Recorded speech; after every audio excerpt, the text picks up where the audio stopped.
ബലാത്സംഗ കേസിൽ ഒളിവിൽ തുടരുന്ന റാപ്പർ വേടൻ എന്ന ഹിരൺദാസ് മുരളിക്കെതിരെ കൂടുതൽ പരാതികൾ. ലൈംഗിക ചൂഷണ പരാതികൾ ഓൺലൈൻ അഭിമുഖങ്ങളിൽ വെളിപ്പെടുത്തിയ പെൺകുട്ടികളിൽ ചിലർ പോലീസിലും പരാതി നൽകിയേക്കും. ഇതിനിടെ യുവ ഡോക്ടർ പോലീസിൽ പരാതി നൽകിയപ്പോൾ തന്നെ വേടന് വിവരങ്ങൾ ചോർന്നു കിട്ടിയോ എന്നും സംശയമുണ്ട്. നിഷ ദിലീപ് ചേരുന്നു. നിഷ, ബലാത്സംഗ കേസിൽ ഒളിവിൽ തുടരുന്ന റാപ്പർ വേടനെതിരെ കൂടുതൽ പരാതികൾ എത്തും എന്നുള്ളത് അറിയാൻ കഴിയുന്നുണ്ടോ? പക്ഷേ അതിനിടയിൽ ഈ യുവ ഡോക്ടർ പോലീസിൽ പരാതി നൽകിയപ്പോൾ തന്നെ അത് വേടന് വിവരങ്ങൾ ചോർന്നു കിട്ടിയിരുന്നു. അതുകൊണ്ടാണ് ഇപ്പോൾ നിലവിൽ ഇയാൾ ഒളിവിൽ തന്നെ നിൽക്കാനുള്ള ഒരു സാഹചര്യം സൃഷ്ടിക്കപ്പെട്ടത് എന്നുള്ളൊരു ആരോപണം കൂടി ഉയരുന്നുണ്ടോ?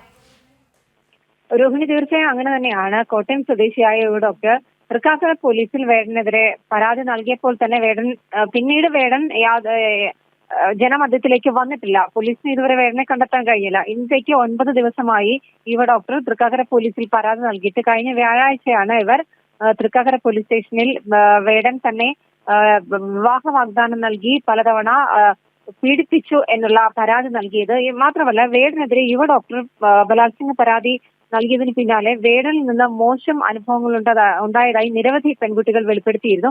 ഇവരിൽ പലരും പോലീസ് സ്റ്റേഷനുകളിൽ പരാതി നൽകാനുള്ള ഒരുക്കത്തിലുമാണ്. ഇത്തരത്തിൽ പോലീസ് സ്റ്റേഷനുകളിൽ വേടനെതിരെ പരാതി ലഭിക്കുകയാണെങ്കിൽ തീർച്ചയായും വേടനെ ഇപ്പോൾ രക്ഷിച്ചുകൊണ്ടിരിക്കുന്ന പോലീസ് പ്രതിരോധത്തിലാകും. ഇതോടെ വേടനുള്ള കുരുക്ക് മുറുകുകയും ചെയ്യും. ബലാത്സംഗ കേസിൽ സാക്ഷികളുടെ മൊഴിയെടുത്ത് വരികയാണെന്നാണ് കഴിഞ്ഞ ദിവസം പോലീസ് വ്യക്തമാക്കിയത്. ഇന്നലെ സിറ്റി പോലീസ് കമ്മീഷണർ പുട്ട വിമലാദിത്യയോട് പോലും ഈ വേടൻ ഒളിവിലാണോ എന്ന് ചോദിച്ചതിന് അദ്ദേഹം ഉത്തരം നൽകാൻ അല്ലെങ്കിൽ പ്രതികരിക്കാൻ തയ്യാറായിട്ടില്ല.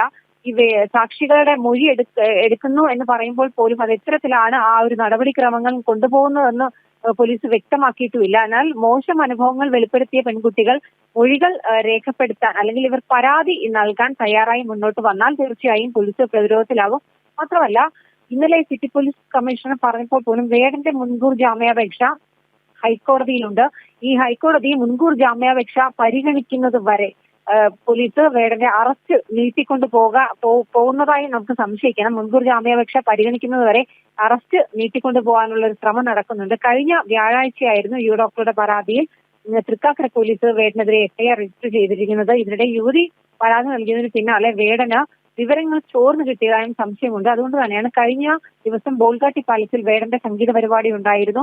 ടിക്കറ്റ് വെച്ചുള്ള പരിപാടിയായിരുന്നു. നിരവധി ആളുകൾ ടിക്കറ്റ് ബുക്ക് ചെയ്തിരുന്നു. പക്ഷേ ആ പരിപാടിയിൽ പങ്കെടുക്കാൻ വേടൻ എത്തുമ്പോൾ പോലീസ് ഏതെങ്കിലും രീതിയിലുള്ള നീക്കം നടത്തും, അറസ്റ്റ് നടത്തും എന്ന് കരുതിയിരുന്നു. പക്ഷെ ആ പരിപാടിക്ക് വേടൻ എത്തിയില്ല. ആ പരിപാടി തൽക്കാലം ക്യാൻസൽ ചെയ്തതായി സംഘാടകർ അറിയിക്കുകയായിരുന്നു. എന്തായാലും പോലീസിന്റെ പിന്തുണയോടുകൂടി തന്നെയാണ് വേടൻ ഒളിവിലിരിക്കുന്നതും വേടനെ പോലീസ് ഇതുവരെ അറസ്റ്റ് ചെയ്യാത്തതും. രോഹിണി, നിഷ ദിലീപാണ് വിവരങ്ങൾ നൽകിയത്.